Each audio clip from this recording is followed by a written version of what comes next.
Hot takes are everywhere, but what if we actually stopped and asked, what does the Bible say about it? This is A Moment Podcast. Welcome to episode 5 of A Moment Podcast. Today we're going to be taking a moment to discuss abortion.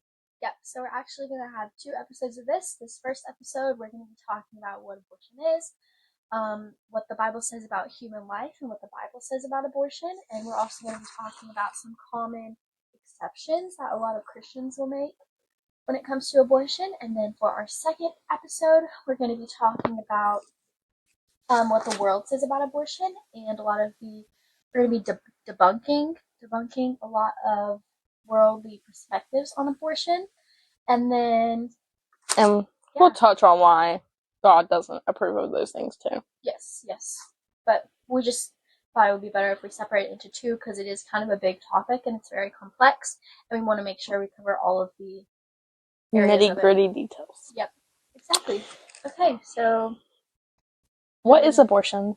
Yes, that's a great question, Lorelai. What is abortion? So the medical term of it is a medical term of abortion is a medical procedure used to terminate a pregnancy. So there actually is different types of abortion, and I personally think some medical wording should be changed because there's a such thing as spontaneous abortion, or it's a miscarriage is what a spontaneous abortion is. So that's where a lot of people get their argument that miscarriage is abortion. But then there's an elective abortion, which is the one we're talking about, and what this definition is, because it is used to terminate a pregnancy, and that's an elective abortion. And I would say the Christian definition of it is it's a killing of one of God's children. It's a killing of a child of God in his or her mother's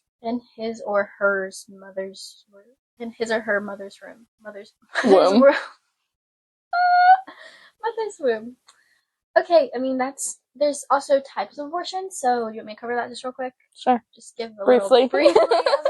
So the first and most common type of abortion is until around the 10-week mark of pregnancy, and it's the abortion pill.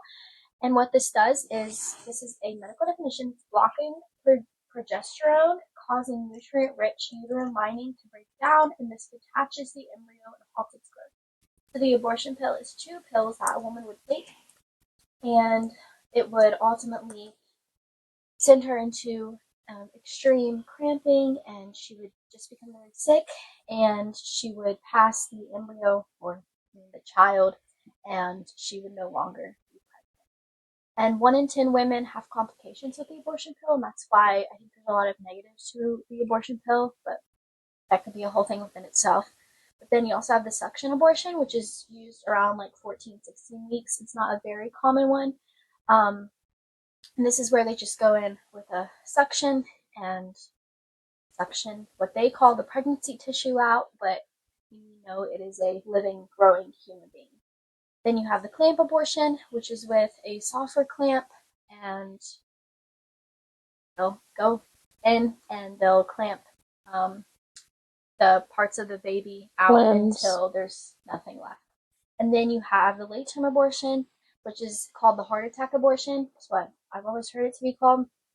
And it's a lethal injection into the baby's heart, and it sends them into cardiac arrest, and then they will be declared deceased, and the woman will have to give birth to a dead child. So yeah, that's what abortions are. I mean, after briefly just reading over those, and we've done some research on those, I was sitting here thinking, and as you were talking about the last one, I feel like those are more harsh than what prisoners on death row receive, like whenever they're given their like last moments of life. Yeah, I think I don't want to be wrong, but I feel like I've read that it's the same thing, but I don't want to say that. I don't know. Well, you said lethal injection. I was like, that sounds. I mean, it sends the baby into cardiac arrest, right, and it kills them. So yeah, that's just what abortion is. The abortion procedures, different types of them. So now let's get into what the Bible says about human life. Yeah. And how special it is. So there's a few verses here. We got 3 main ones that I'm going to talk about. So Psalms 139, 13 and 16, that's a very common verse. I feel like It's very well known within Christians, young people, because it tells us that we are made fearfully and wonderfully in God's image. Why are my pages sticking together? So 139, 13, and 16 13 through 16. says, "For you formed my inner parts, and you knitted me together in my mother's womb. I praise you, for I am fearfully and wonderfully made. Wonderful are your works. My soul knows it very well.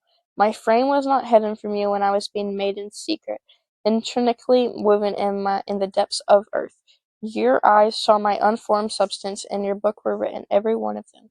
The days that were formed for me, when as yet there was none of them."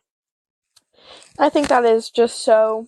I think it's more powerful than people kind of give credit to, because he really did create every part of you. In your mother's womb.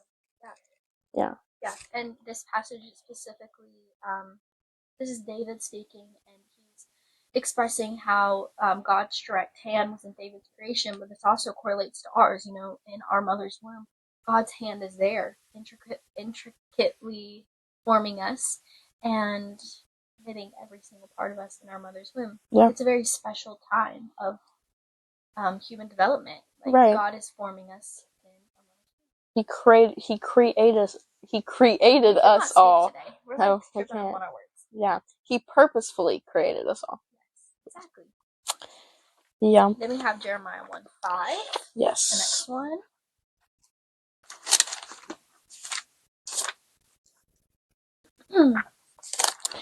And it says, "Before I formed you in the womb, I knew you, and before you were born, I consecrated you.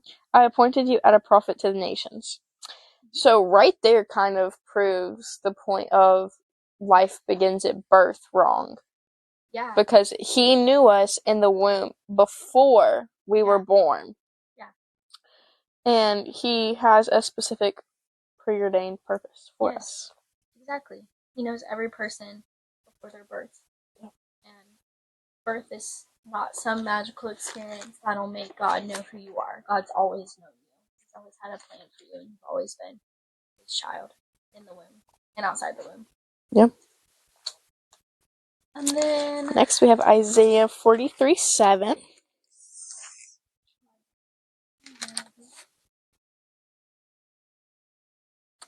"Everyone who is called by my name, whom I created for my glory, and whom I formed and made." I mean, I feel like that just shows that God formed us all. He formed us all. He has a plan and a purpose for us all. So why would he form and put all this work into a human, a baby, a life, for it to just be stopped? Yeah. Yeah. This just shows that no matter what the circumstances are, he formed that child, and it is his child, and it is his creation, and all of us were formed by him, and we're all special to him, no matter who we are or what circumstance we're going to be born into. We're all Yeah, I see on Pinterest a lot the pro-life people will post something like, "It took God 7 days or 6 days really to form the world, yet it takes 9 months to form each human." Yeah, it just shows how special he sees us. Yeah, and intricate like the we are his Jeremiah. Yeah, absolutely. Yeah. How do you know abortion is murder? How do we know abortion is murder? So, I mean, we all know that in Exodus 20:13, one of the 10 Commandments is quite specifically, you shall not murder. Yeah. I mean, that's what Exodus 20:13 says, thou shalt not murder. And murder, I feel like in the Bible and just the worldly definition, is murder is defined as the unlawful, premeditated killing of one human being by another. Now, many people will say, well, abortion is not murder because it's not a person.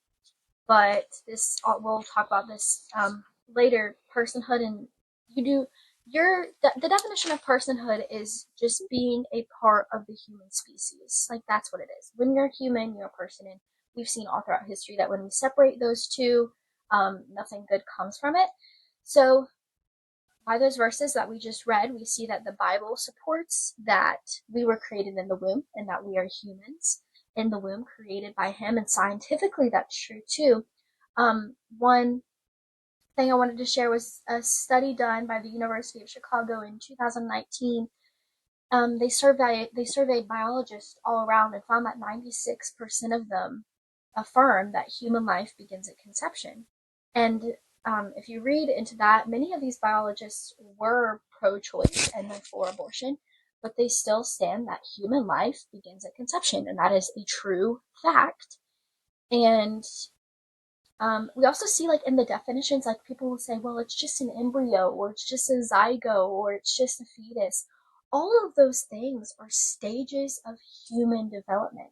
It's just like labeling, like, we're teenagers, our parents are adults. Like, the child in the womb is a fetus, yes, but that doesn't make it less human. It's still Infant, human. toddler. Yeah, like, they're all stages of human development that every single one of us has gone through or will go through. Yeah. So if these are all stages of human development, then the killing of a fetus or a zygote or an embryo is murder, because they are human, they have value, and killing them is murder. And that's why I strongly stand that abortion is murder. And My stomach is grumbling. And murder, it's never okay, especially in the circumstance of just killing innocent human. Yeah. Yep. Okay. And do you want to talk about a baby in the Bible, a preborn baby in the Bible, John the Baptist? Yes, we can. So in Luke 1:40 and through 44, it's whenever Mary was pregnant with Jesus and Elizabeth was president. Elizabeth was president. What is going on with our words today? Elizabeth was pregnant with John the Baptist. You know, they were cousins. Elizabeth was 6 months ahead of Mary, I think. Something like that. That sounds right. So 40 says, and she entered the house of Zechariah and greeted Elizabeth. And when Elizabeth heard the greeting of Mary, the baby leaped in her womb. And Elizabeth was filled with the Holy Spirit, and she exclaimed with a loud cry, "Blessed are you among women, and blessed is the fruit of your womb. And why this is granted to me, that the mother of my Lord should come to me. For behold, when the sound of your greeting came to my ears, the baby in my womb leaped for joy." And this, like, reaffirms so many things. Yeah, I was about to say, this is, like, it's not just one wow God moment, it's like, whoa. There's a lot. Yeah. Yeah. So, for one, again, life obviously does not started at birth. Yeah. Because, well, here you see the baby, not Jesus, because, you know, Jesus is powerful, he can do anything. Yeah. But John the Baptist, just an ordinary kid, leaping in the mother's womb. Yeah. And he recognizes Jesus, the powerfulness of Jesus. Yeah. Yeah. So it does talk about how it talks about how John the Baptist is a baby in the womb. It doesn't say this is a fetus. The fetus leaped in Elizabeth's womb. No, it says the baby. God recognizes that the human life in the womb is a baby. Right. And like I was saying a second ago, it talks about the spiritual awareness. John leaping in Elizabeth's womb when Mary walks in. It's just, you feel the presence of God. The baby felt the presence of God. And I feel like that is true. I feel like people don't really see it enough, but I really do think babies can feel the presence of God. Yeah, I feel like anybody can feel the presence of God. Absolutely. And, yeah. They treated John as a person.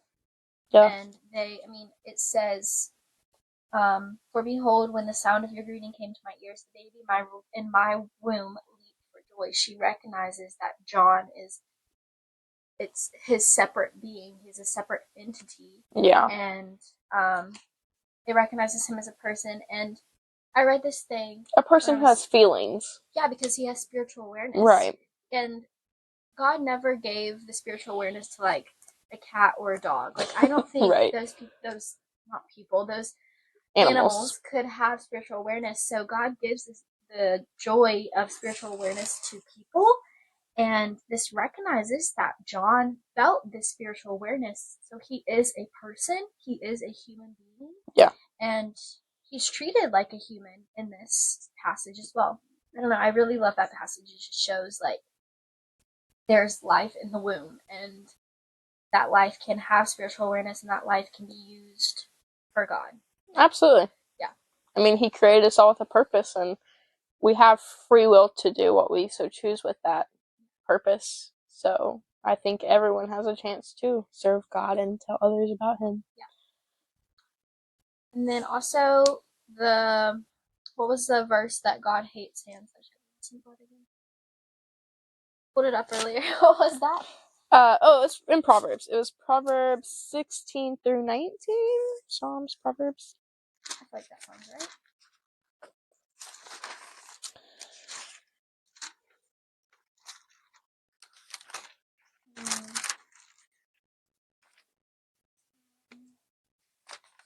Oh, 16 through 19. Oh. I couldn't find it either. 16. You want to read that? I can. There are 6 things that the Lord hates, 7 that are an abomination to him: haughty eyes, a lying tongue, and hands that shed innocent blood, a heart that deceives, wicked plans, feet that make haste to run to evil, a false witness who breathes out lies, and one who sows discord among brothers. Yeah, so we see in verse 17, it says, in hands that shed innocent blood. And there's no one, I don't believe there's anyone more innocent or a child in the womb. Yeah, they They're the have most innocent. they have no They have no voice. They have no way of standing up. And there's also that verse that says we should speak for those who cannot speak for themselves. And preborn children are one of the most vulnerable and the most innocent because they can't speak for themselves. Are you pulling up that verse? Yeah. I was supposed to see that one too.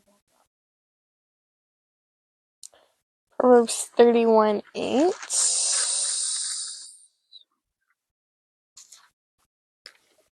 Proverbs 31:8. Yeah, open your mouth for the mute and the rights of those who are destitute. Yeah. So speak for those who cannot speak for themselves. Yeah. That's what it sums up to be. And we should do that as Christians. And I feel like anybody should do that. You don't have to be a Christian to know that murder is wrong and that someone shouldn't be murdered. And that's exactly what abortion is. Okay, so now that we've talked about what the Bible says, do you have anything else to add? Oh, we were going to talk about how the light theory. Oh yeah, do you want to cover that? Because I didn't really look. I just know we had a sermon. About this. We had a sermon probably a few years ago. And it's scientifically proven because I did look this up. When the sperm hits the egg, there is a light, like a chemical reaction, and it's a light is produced when that happens. And isn't it light equals life? I think so. If I had my phone, I could look it up too, but you got this. Because I know that scientific part, like it's a chemical reaction, something, and it produces a light. There's a video of it too. It's really cool. Yeah, I mean, Jesus is the light of the world, yet he's also the way, the truth, and the life. So I feel like that would make sense. Light and life. Yeah, John 1:4 and 8:12. If you want to look that up while I find this other one. Yeah, it's called a zinc spark. I took notes on it. It's a flash of light that occurs at the exact moment of human conception. So, like she was saying, when a sperm fertilizes an egg, it releases a bunch of atoms that ignite a reaction that causes a big light flash. I think that's so cool. That's so cool. Definitely. And then John 1:4, it says, in him was life, and the life was the light of men. So light equals life. Isn't that what it's saying? Yeah. Yeah. So I feel like that just the light of men. Yeah. Yes. Yes. So yeah, if you want. Yeah. Yeah, there's a video of it. We'll try to. Yeah, we'll put that in to see if you guys can see it. Yeah.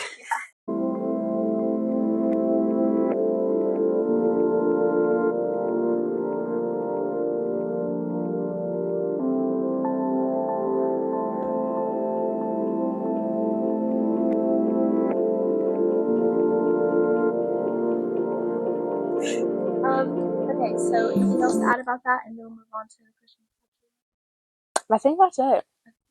So we know that God values human life, and we are all created in his image, and that he loves us all. And yes.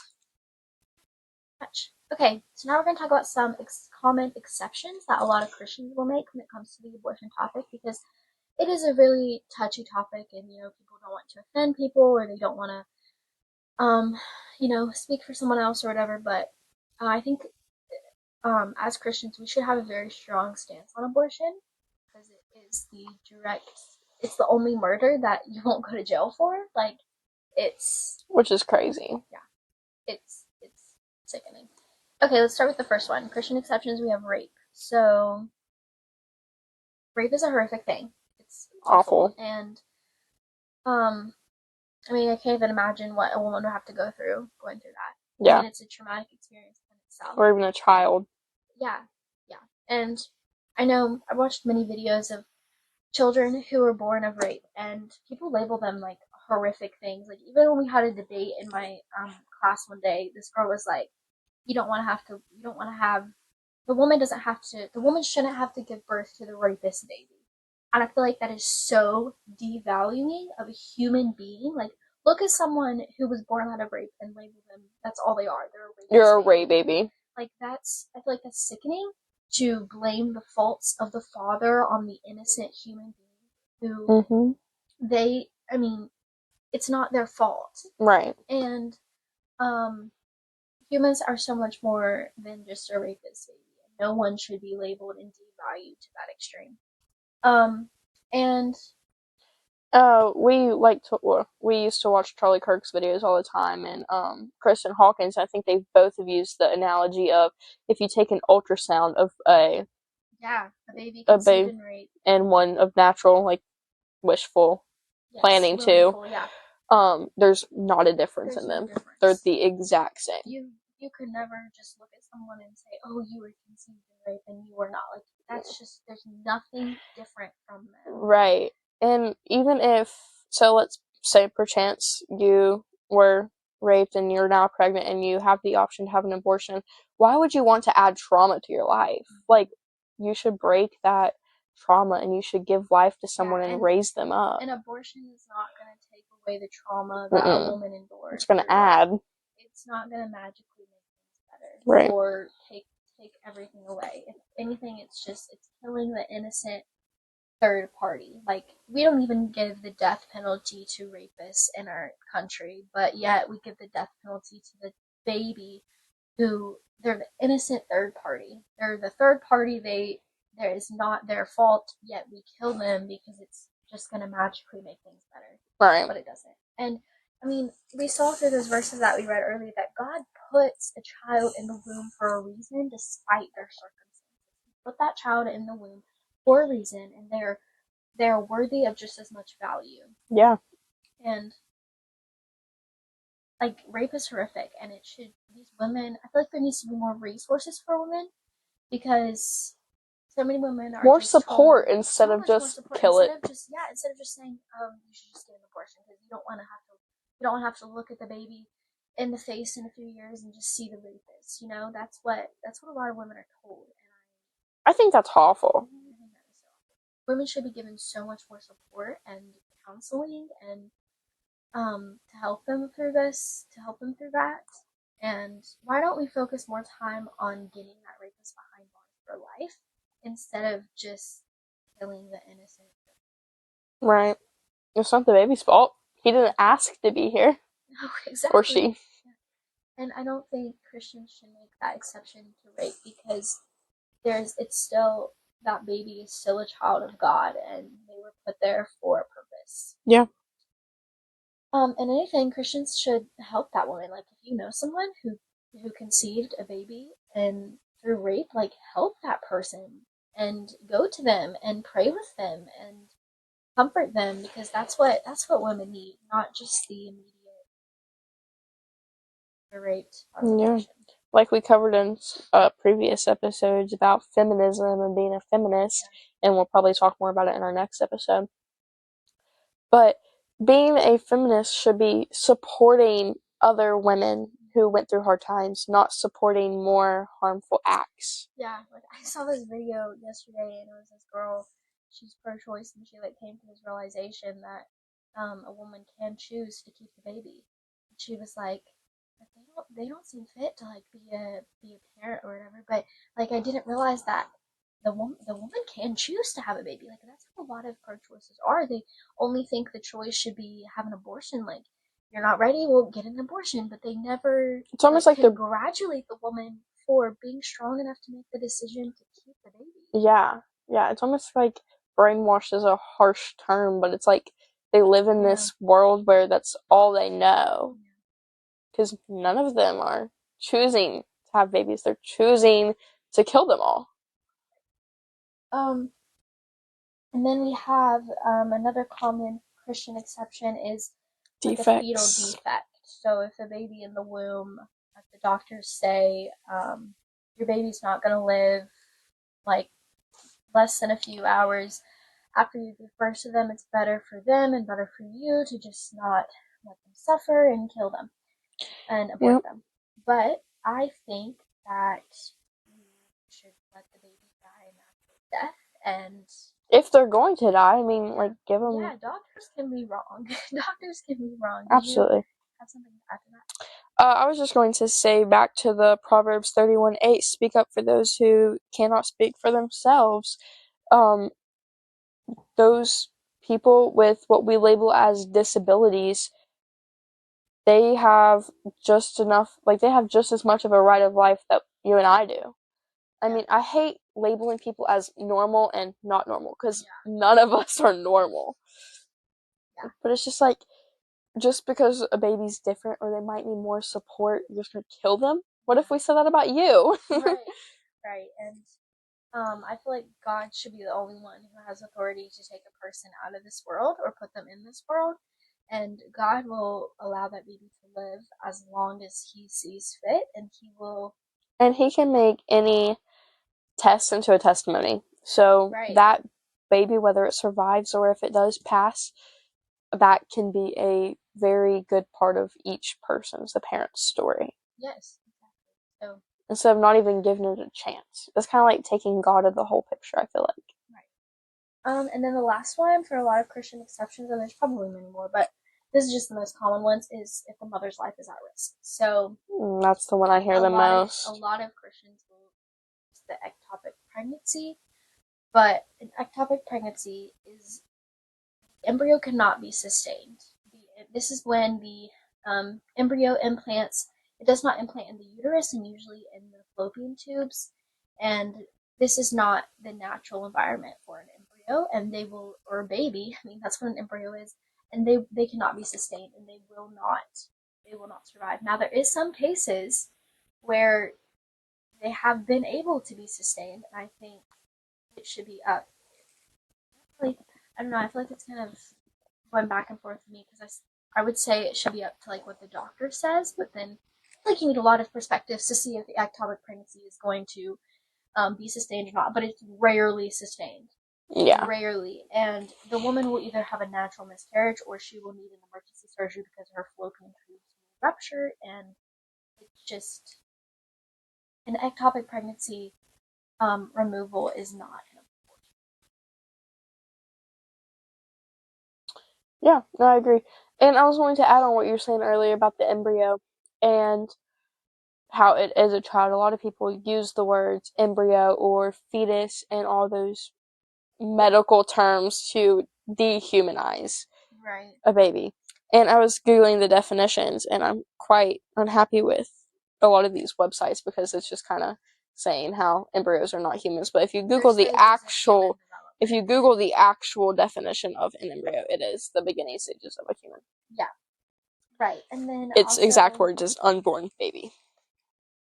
The mother's life at risk, this whole thing. And I was watching this debate, and it was Lila Rose, and she made such a good point. She was like, there's specialists who specialize in high risk pregnancies, and I believe that if the woman's life is truly at risk, she should be referred to that specialist, and that specialist should keep her and the baby alive as long as they like see fit, as long as they possibly can.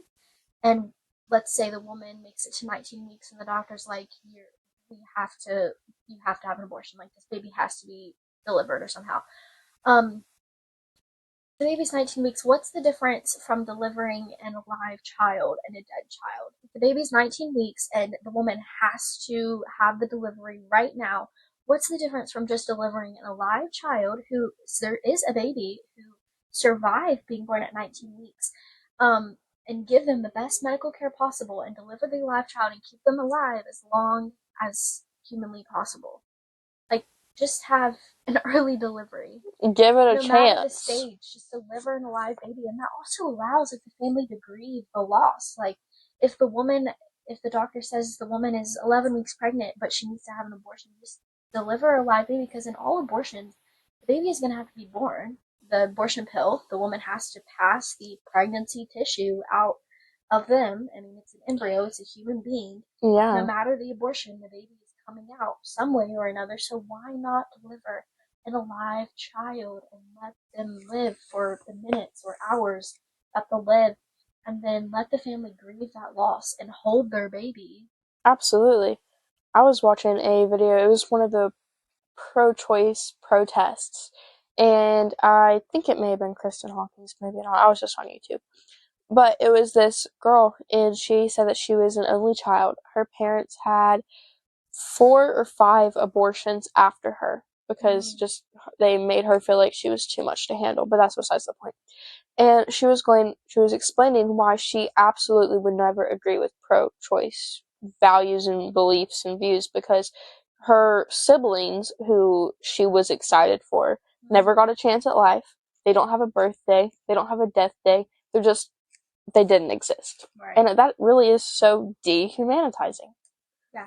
And usually in the cases of like the mother's life is at risk, a lot of them, like that family wanted that child, and they intentionally went and tried for that child and conceived.